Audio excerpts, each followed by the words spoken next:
We're excited to have the opportunity to share with you guys. We're going to be talking a little bit about pacing with and working with not just youth, because these things I think are applicable to young adults as well. So if you're like, I'm not a youth leader, this isn't going to be as helpful. I can assure you that these things are helpful for youth, young adults, because a lot of these things that we're going to talk about are just good, practical ways of how to pace with, share life with people that are hurting.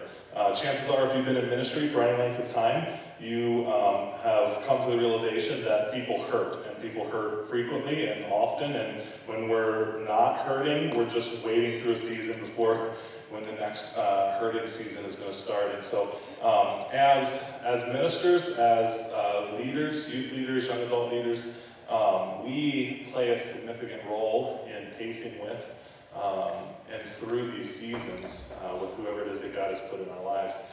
And so I want to start by just saying really quickly, so we're on the same page, what are we talking about when we're talking about crisis? What are we talking about as it relates to what our role then is? So the medical definition of crisis is this. And the only reason why I'm sharing this is because I think it's going to be helpful for us to have a bigger picture. So this is the medical definition of crisis: a period of disequilibrium that overpowers a person's homeostatic mechanisms. Right? That makes sense to us. This is what it means in plain English. A crisis is something that throws people off balance. Right? So it's anything that's going on in your life that interrupts the norm of your life, throws you off balance. I don't know why they didn't just say that in the medical journal, but that's the way that they put it anyhow. And people in crisis question whether things will ever get better. That's what makes whatever the situation is, whatever the scenario is, that's what makes it a crisis, is they're not sure they're going to get through it. In the moment, that crisis is a sinking, drowning, desperate feeling. There's kind of three main categories of crisis. First is helplessness, and that's this idea that there's just too much for me to handle. I don't know how I'm going to handle all this. So the helpless crisis a lot of times is just stuff that's going on in their lives, what's on their table, all the different things that they have to organize in their life, all the pressures that they have makes them feel like, I don't think I'm going to be able to get through this. So there's helplessness. Next is hopelessness, and that speaks for itself. It is this idea that nothing is going to get any better. There is no hope in this situation. There is no way out. This pain will never end. That is obviously a more severe version even of helplessness. Helplessness at least has this idea that I just don't know how to get my life organized. Hopelessness is, I don't think I'm ever going to. So there's helplessness, there's hopelessness, and then there's haplessness. And haplessness is almost like this settling into, my life isn't going to get any better than this. I'm just unlucky. All these circumstances in my life have just brought me to this point, and this is just what I'm going to have to deal with now. Because this is just the reality of the situation. There's a young lady in our youth ministry that fits this to a T. And the reality is, and I tell her every time I see her, you are a miracle, because the fact that you even have any desire to follow Christ in light of the hand that you have been dealt. And the reality is, some kids, some young people have just been dealt really crappy hands. Her parents are both alcoholics, they're both drug addicts. Dad is in and out of prison constantly. Mom cares only about herself, and helping her through her crisis is helping her realize, don't just resign yourself to the fact that this is just what my life is going to be. When you start to allow crisis just to define your life and be your life, then there is no exit out of that situation. So what we want to do in a couple minutes here with you guys is help you understand, as you pace with students, as you pace with people in your life who feel helpless, hopeless, and hapless, there's a lot that we can do to pace with and help point people towards a place of health and to some degree help them with an action plan as it relates to getting out of whatever it is that the crisis that they're in. Do you want to add anything on the front end as it relates to, this guy right here is all yours. I think since we're talking about youth ministry a little more specifically, you will find that when teens are moving from the concrete stage when they're children to the abstract stage, that the crises that they experience, perhaps as a child over and over again, are much more profound in the abstract phase. So sometimes things that they may have been dealing with for a long time are actually coming to the forefront when they're turning 13 and 14 years old, even if they've been dealing with it for a long time. You also are dealing with teenagers who may be dealing with things for the very first time, or especially in America, for some of our families, they haven't really had anything bad happen to them until they're like 14 or 15 years old. And for the first time, they're grieving. What does that mean? For the first time, they're experiencing friends who may have committed suicide. So a lot of their crises are just starting to happen in that 12 to 18 range. It didn't really happen before then, and you are the first one. I think the first thing to recognize, which is why Mark and I chose this topic, is because as youth pastors and youth workers, you guys are sometimes the first line of defense for some of these, but you're not the counselor. Unless you've gone to college to be a psychiatrist, a psychologist, a social worker, something like that, you are not to take the role of a professional. Does that make sense? But at the same time, we are the first line of defense sometimes for these students that may be in our ministry, and it can be rather confusing. I was first kind of challenged by this by an actual counselor who I was having good conversation with, and she said, pastors make the mistake of thinking that they are professionals in this context. So today we're going to be talking about what is the line, what is our opportunity, what is our jobs as youth workers and youth leaders, or sometimes young adult leaders. What does that mean, and what can we do when we are confronted with hurting teens? Yeah, that's good. So almost as if you were to think of youth ministry, which I think there's a lot of parallels to a battleground, right? Our role in crisis is to do triage. And triage is a French word that means to sort. So our job as leaders in these students' lives is to be that first line of defense. We're the triage. So on a battlefield or even in a hospital, the first person you go to is the triage person. So on a battlefield, it's the one running around, quite honestly, deciding whether this person is going to live or not, and what the seriousness of their injury is, and then reporting to the medic what needs to happen so that that person can be saved. In the hospital, the same thing. You go and you meet with the triage nurse. She asks you all these questions so that they can understand, so that then when you go see the doctor, you can get the help that you need. And so one of the really big roles that we play is as the people who do the triage.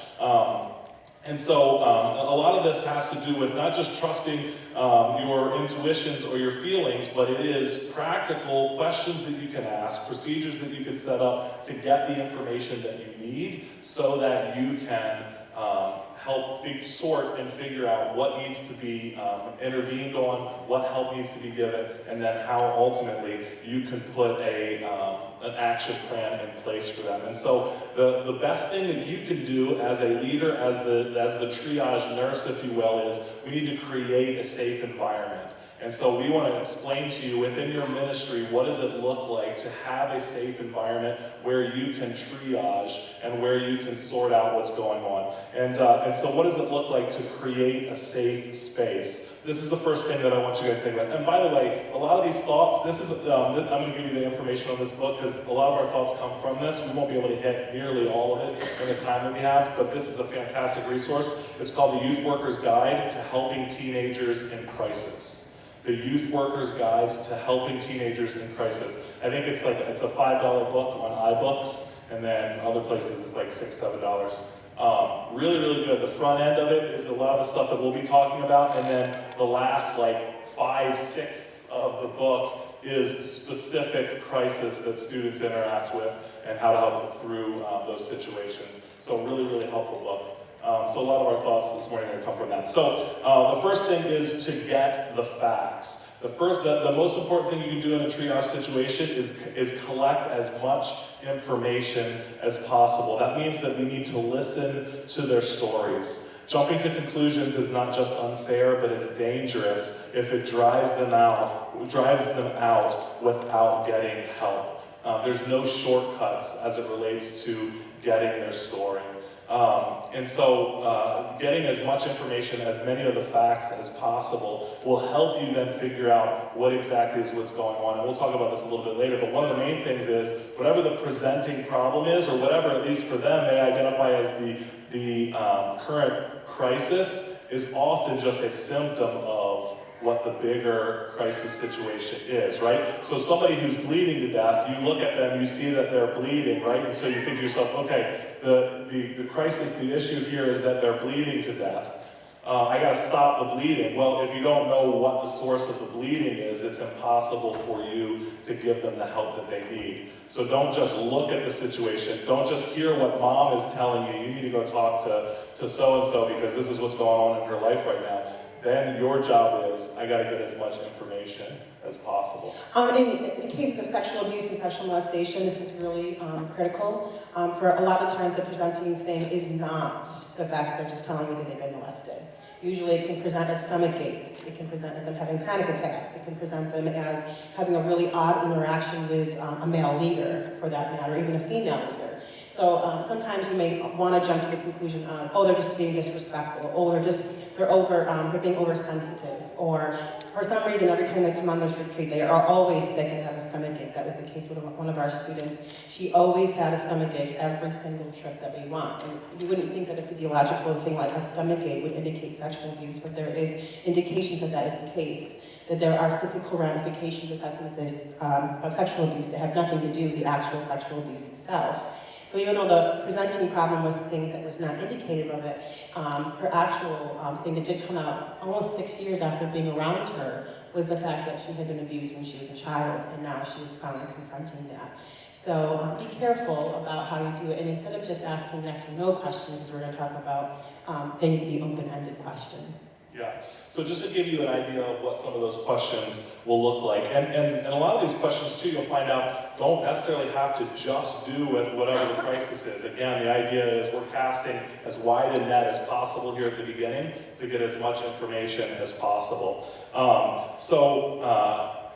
A lot of times, the way that these, in my life, it's probably 70-30 as it relates to mom and dad coming and finding us first and saying, hey, you need to go talk to so-and-so. And then the other 30% is the kid who's like, hey, I want to talk to you. Or you approaching them because you realize they're not acting the way that they're supposed to. And so these questions will help give you as much information as possible.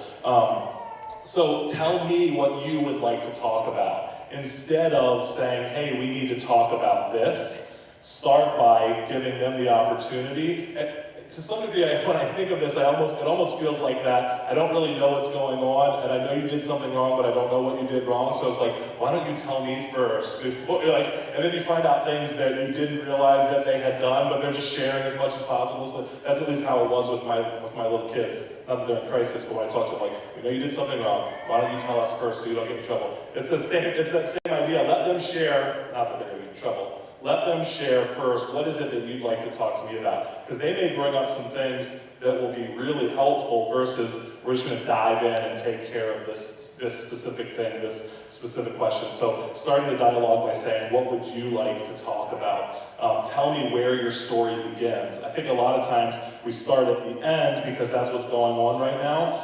And we'll jump to conclusions really, really quickly. And sometimes detour the conversation or short circuit the conversation because we're starting at the end, and oftentimes it's super helpful to start at the beginning of the conversation. Where did this all begin? Tell me where your story begins. This is also super important for students who do tend to be storytellers. I don't know if you've ever confronted a storyteller before, but they like to... Which is a lot of kids who are in crisis and have a lot of drama in their life. Absolutely. Yeah. They tend to exaggerate or literally just tell falsehoods. So I find that asking specific questions about the things that they are saying has tended to clarify what has happened, or has proven that they're just a pathological liar, actually. Yeah. Sometimes in the cases of some students who need attention for various reasons. So trying to clarify and asking good follow-up questions as you're even talking about their story is super important as well. Yeah, that's good. So as you're getting their perspective, their version of whatever it is going on in their lives, it's also now helpful to think of some questions as it relates to getting them to think outside of their current circumstance. Start to get them to think from other people's perspective, because sometimes that will allow them to see things that they don't see in their helpless, in their hapless, in their hopeless situation. So asking questions like, if you were your friends, would you be worried about you?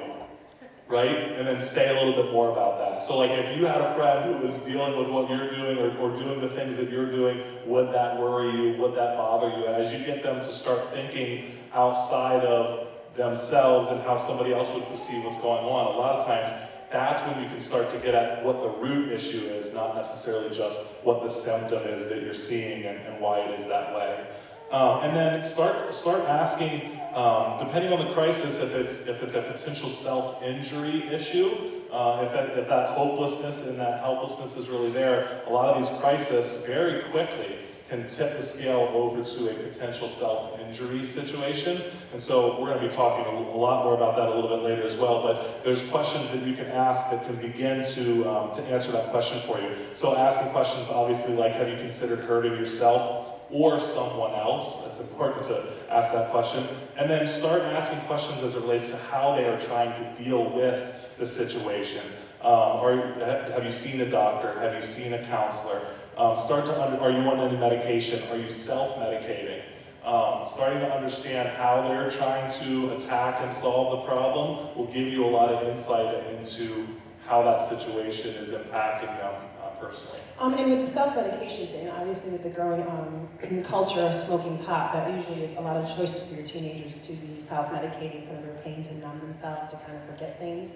There has to be a part of us that is not okay with that answer, but listening to the answer itself, because it is what happens in high schools for a lot of kids, is that they have easy access to marijuana and they're going to smoke it, and it's one of the easiest things that they can do to help themselves to get through certain problems. Now, if you're following any of the recent studies right now, as they're doing a lot of studies on teenagers, you will find that marijuana decreases the teenager's emotional ability to deal with problems developmentally. So the more pot they smoke, the less they're able to cope emotionally and become emotionally stable with doing the self-medicating itself, as they've been doing studies, because now more teenagers are doing it. Now we're talking about adults, we're talking about teenagers developing brain.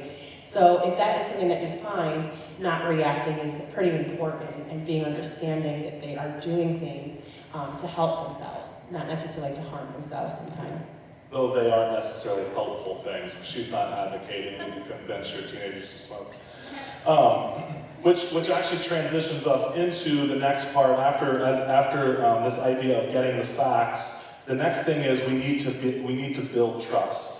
We need to build trust. So they may or may not trust you. Like I said, some of these conversations happen because mom or dad wants them to talk to you. Some of these conversations happen because you feel close enough to them to ask them this question. But even if they are around you all the time, even if they spend a lot of time with you, when you're talking about getting into some really deep, heavy stuff, we need to build trust. And this is one of the best ways to build trust. Allow for the expression of feelings. Allow for the expression of feelings. Don't complicate the process by agreeing too early or prematurely. That goes back to the question I was saying about getting all the information first. When you're in crisis, there is a wide mix of emotions and feelings. So the student who, when you sit down with them and you're confronting them about bullying or about some sort of sexual abuse, or when the animosity is an individual person related, the initial feeling that might come out is, I hate this person, I want to kill them, I can't be anywhere near them, I got to do something to stop them, can very easily, if you were to derail the conversation right there and be like, okay, we got to address this, you miss the complex emotion, which is, but I don't want them to get in trouble, I don't want them to find out, I love them. You know that it's possible to hate someone and love them at the same time. I don't understand how that works, but our heart does that. And so giving them opportunity to communicate all of the complex emotions that they have is key. So here's some questions that you can ask that can get to that. Obviously, asking them how they feel about something is significant. If you're just getting facts and you're not getting the emotion piece, how that make you feel, you can short circuit the situation. Talk about your other feelings, asking them that question. Sometimes they'll give you what is most fresh at the surface, and a lot of times some things that are a couple layers below the surface is what is necessary to be able to understand more fully what is going on in their lives. What did you think when he or she was trying to do this? What did it make you want to do? What else would you like to let me know? So give them the opportunity to give you any more information before you grab a hold of the first thing that they give. I'm a fixer by nature, and a lot of males in youth ministry, that's what we are, right? We're fixers. Like, well, this is a pretty easy solution. Let me tell you how it's done. And then I've stopped the bleeding, but I haven't gotten the bullet out of the wound, and so they die of infection, right? So we want to make sure we're getting at whatever the source is. This is especially important for your LGBTQ students that you may have in your group, and don't be You're naive. already there. If you don't think they're there, they already are. They're there, and for some reason they are attracted to me. I tend to talk to a lot of them. And your first initial reaction might be at least, it can be shock. Oh my gosh, you've been in the church for your entire life, and this is something you're dealing with, and you may want to deal with it in a shock manner. But creating that safe space, but also being able to ask questions and being real about their identity. I mean, I think a lot of the stuff I've been reading about lately in terms of when students approach their youth pastors or youth workers and say, I am such and such, we do want to fix them, right? You want to fix that LGBTQ student, you want to fix them, but that is not the long-term solution for a person who is dealing with their sexual identity whatsoever. And in fact, it will make them struggle more to have that type of approach to it. So going to any issue, any crisis is always a long-term process. So the idea that you could fix something very quickly is could be very harmful to that student. Yeah, and to some degree it communicates to that kid that you're not taking the level of seriousness their situation. Because if you almost communicate as if it's a light switch on, off, solve the problem, then they think you're not hearing me, or you don't understand how big of a deal this is. And so, as it relates to what they're communicating to you, how they're communicating it to you, as you're allowing them to express their feelings, you need to be really careful about how you respond to their feelings, how you react. I have to be very conscientious of what my face is doing as they're communicating to me, because sometimes my face will give away what's going on inside of me. Here's the reality, right? When you're meeting with a student, or when you're meeting with a young adult, whoever it is that you're going through, if they know that you're a minister, or if they know that you work at the church, they already know to some degree what you believe about whatever it is that they're struggling with, especially if it's a sexual identity issue, if it's even if it's a heterosexual sexual issue, sex addiction, so pornography, things like that. They already know. So for you to have to tell them that those things are bad is not helpful, and it will short circuit the opportunity for them to share fully what it is that they're going through, what it is that they're struggling with. So don't react or respond what might be your natural inclination right away to what it is that they're sharing. The reality is, with Melissa and I, both of us having now spent 16 years in ministry, there's not much that shocks us any longer as it relates to what they're sharing. And so, but for some of you, depending on how long you've been in ministry, try to compose yourself as they're sharing what it is that they're sharing, because you're facing it a lot of way. I mean, we're going to go through the action plan right now, just a little bit, but the idea that you would abandon a student in a difficult issue is something that always weighs heavily on every single youth. If I tell them this, is that it? Is my relationship done? And in creating a safe conversational space, the way that you respond is very important for them to understand you aren't going to abandon them. And even saying those words, you are in this journey and I'm in this journey with you. No matter where it takes you, I'm here with you on this journey. Whether you go to counseling somewhere else, whether you seek medical treatment, even so, I'm on this journey and I'm here to offer feedback. So having the idea that each student you're going to journey with is very important. That's good.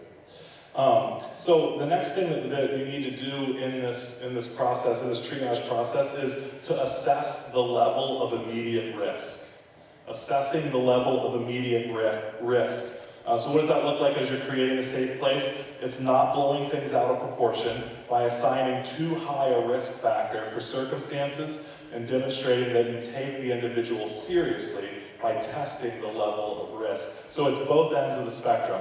It's not blowing things out of proportion, but it's taking seriously what it is that they're saying and assessing the level of risk. I want to talk really I was going to say, this actually happened to us last night as we were preparing this. Which is super ironic. Yeah, it was super ironic. I had a student contact me and said, I'm talking to another student. She's saying some very scary things. And I was like, well, but she's not ready to share with you. Okay, she's not ready to share with me. Can you share with me? No, she wants to hold everything I am in confidence. I really want to honor that. All right, well, you can honor that confidence, but you have to understand that if there's something that she's going to do to harm herself, that you need to understand, you need to tell an adult as soon as possible. Oh, on that case, I need to tell you this. She said she's cutting herself, she's having suicidal thoughts. Oh, have you asked if she had a plan? No, I didn't. No, I was just telling her I loved her. Well, that's great. I'm glad you love her, but does she have a plan? So I'm going through the whole thing. I'm triaging. Is this student, who is she talking to at this exact moment about to commit suicide? This is what I'm assessing literally at that moment.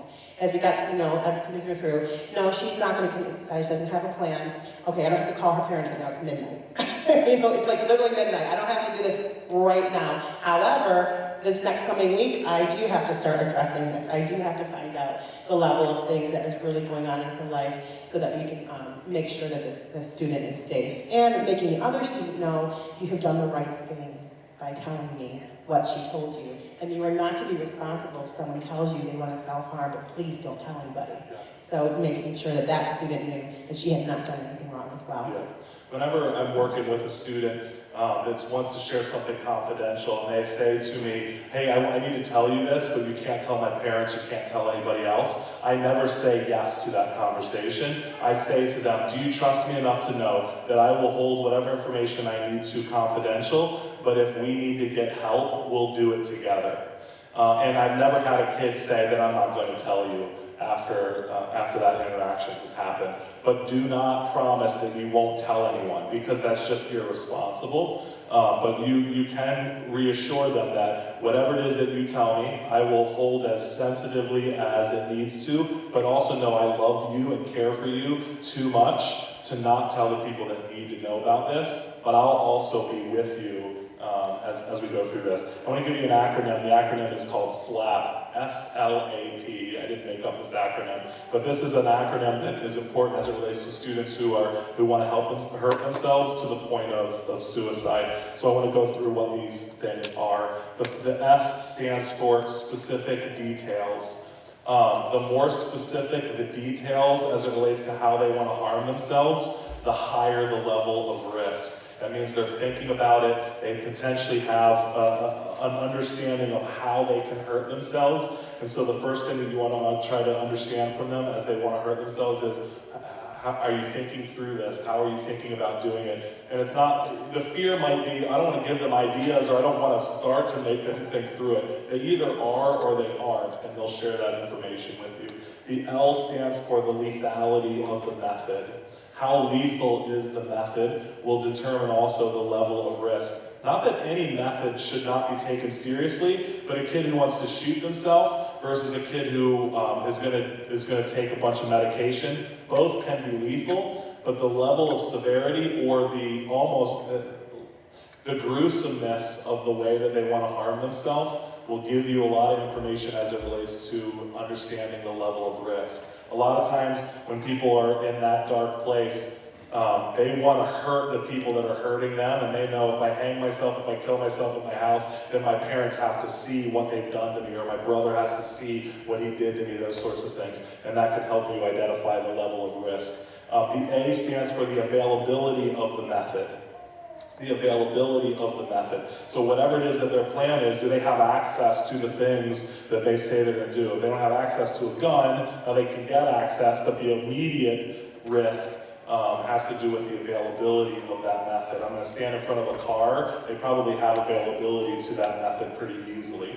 And so understanding the availability. And then the P stands for proximity to helping resources. Their proximity to people that can help them. If they're starting to alienate all of their friends, if they're alienating their family, if they're removing themselves from the opportunity for help. Now you may say to yourself, well, if they're talking to me, that might mean that they are bringing themselves close. But if somebody has made them come and talk to you, or even sometimes that is their last cry of help, is I'm going to see what this person will do with that information, then that will also help you identify the level of risk. The last thing we want to do, and I know we're at noon right now, but I do think this will be helpful and we won't go really long, is we want to help you think through, okay, what is the action plan? Or how do we help a student through an action plan of how are we going to get out of this crisis situation? So we're going to give you some questions. These won't necessarily be word for word how you would ask the student these questions, but these are things that you could almost have with you as you go through a conversation with a student. And a lot of this stuff, quite honestly, you can do even after several conversations with the student, so that the next time you meet with them, hey, we've got an action plan here. So the first one is related to what we have been talking about, and it's this. What is the identified problem beyond the presenting problem? What is the identified problem beyond the presenting problem? So helping them understand your alcohol abuse is related to this. This is the crisis in your life. And so helping them see what is the identified problem, that's what we want to attack. And then in theory, the presenting problem should resolve itself if we're able to address the identified problem. So that's the first step. Did you have anything you want to add to that? The next is this. What are the possible outcomes, both positive and negative? What are the possible outcomes, positive and negative? And then finding out from them, what is their desired outcome? How do you want this to resolve? Anything you want to add there? And then what are the steps to move towards that? So it's almost like what Claude was saying here earlier. Understanding, okay, where do we want to be on the other side of this? Now, what do I need to do, in the next 3 months to get there? What do I need to do next week? What do I need to do tomorrow? Sometimes, what do I need to do as soon as I walk away from here? What needs to happen next? So the first one is, what's the identified problem beyond the presenting problem? The second is, what are the possible outcomes, both positive and negative? Because when you're thinking through a solution, sometimes there are some negative outcomes to that solution. Like having to tell mom and dad about this is a negative outcome, but if it trumps and supersedes the positive outcomes of you getting help, they need to be aware of there are some consequences to the decisions that we make. Here's the third question. Who are the active participants and what is their stake in the outcome? Who are the active participants and what is their stake in the outcome? So usually in a crisis action plan, there are multiple people involved a lot of times.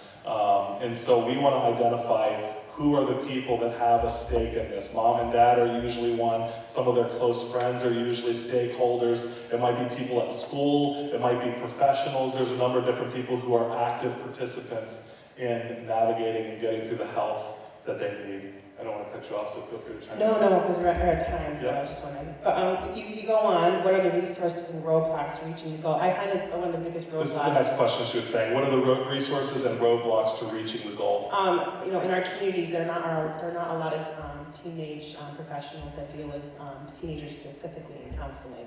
I had a couple people on our list. I just lost one this year, and I have several students coming. I really need my daughter or my son to get counseling. Who do you suggest that person's off my list? And I have to do more research.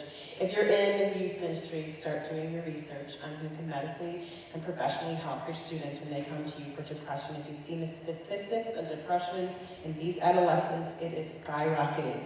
So if you are not ready to deal with a depressed teenager, then maybe you're not ready to be in youth ministry. So you need to start doing your research. I got to do it, and it's so hard. But that's what we have to do if we're going to triage effectively. Next is, who else should be involved in the solution? So understanding what other people need to be brought into the situation so that they can help them through. Maybe it's extended family, could be professional referrals, could be people at their school. There's a number of different, it could be other pastors, it could be any number of different professionals and people that can help with this. Next is, what specific steps and in what order and who should take responsibility for each of those steps. So now we're starting to put in a plan in place. What are the steps? What order do they need to take place in? And who's responsible for the steps? Because not all of it falls on the person that's in crisis, especially if you're bringing other people around them. So being able to clearly identify what are the steps, who is it that's responsible for them, and how we figure that out. And then connected to that is, what is the timeline? What is the timetable? It's really helpful for people in crisis to give them some specific timelines, especially for those that are hopeless, hapless, and helpless, to know, okay, next week when we get together, they know there's a way out of here if I know that there's a timetable to this. It helps them feel control in those situations. I got a little bit of control because I know what's going to happen next week. I know what's going to happen next month. Those sorts of things. So what is the timetable? Here's the last two. What other resources are required? Let me give you an example. Money, transportation, temporary lodging, food. There are multiple resources that need to be considered as it relates to a student getting the help that they need. We're lucky we have an in-house psychologist who's at our church. She's free. So, obviously counseling is very expensive for a lot of families, and so if they're not able to financially be able to afford one, which they can be quite expensive, we are very fortunate at our church that we actually have an in-house psychologist who will take on those students if they're able to for free until the family can figure something out. I wish every church had that, and if you don't, I know it is what it is, but find out what other resources there might be that may not cost the family too much money. There are resources for them out there. Yeah, and then also if they've got appointments that they need to make, places they need to go, transportation could be a big deal for a lot of those students as well. And so helping to arrange how to get them to different appointments, how to get them from point A to point B. If they need to be removed from a toxic situation, understanding what are some healthy places that they could go and stay. One caveat, you have to talk to their parent before you remove them from their house. They might not be always in favor of that. We had a situation with a student several years ago that was being abused by a stepbrother in the house. Mom and dad refused to accept it. And so we sat down to talk with them and let them understand the severity of the situation. And they would not they would not change the setup of their house so that this girl would no longer be a victim of this brother. And it was painful, and it was tough to be like, how is this, how are you not responding to this in this way? And so helping to think through, okay, how do we make this work? In fact, they almost accused us of kidnapping their kid because we said, we don't really want them to come back into the situation if they're still going to be a victim in this situation. And it got messy, but we cared too much about the kid being safe. And so, anyways. You are allowed to call CPS. That's something you're allowed to do as a trusted adult. You're allowed to call them. And you call the police. And you can call the police. These are very serious things. And they're very serious. Just to talk about negative consequences. Calling CPS in a family in your church might have negative consequences. But it is reality sometimes when it comes to youth ministry. Yep. And then the last one is who will be a part of the process of giving ongoing support and ongoing feedback. Again, there's no presumption that we turn the switch on and off as it relates to crisis in their life. And so making sure that there are people around them that will give them ongoing support, continued feedback as the process unfolds. And to some degree, we continue to triage as the action plan is put into place. Obviously, this takes a lot of time in youth ministry, and if you're just a youth worker and you are like one of the full-time people at your church, or this is just a volunteer position, it can be very difficult when it comes to your time.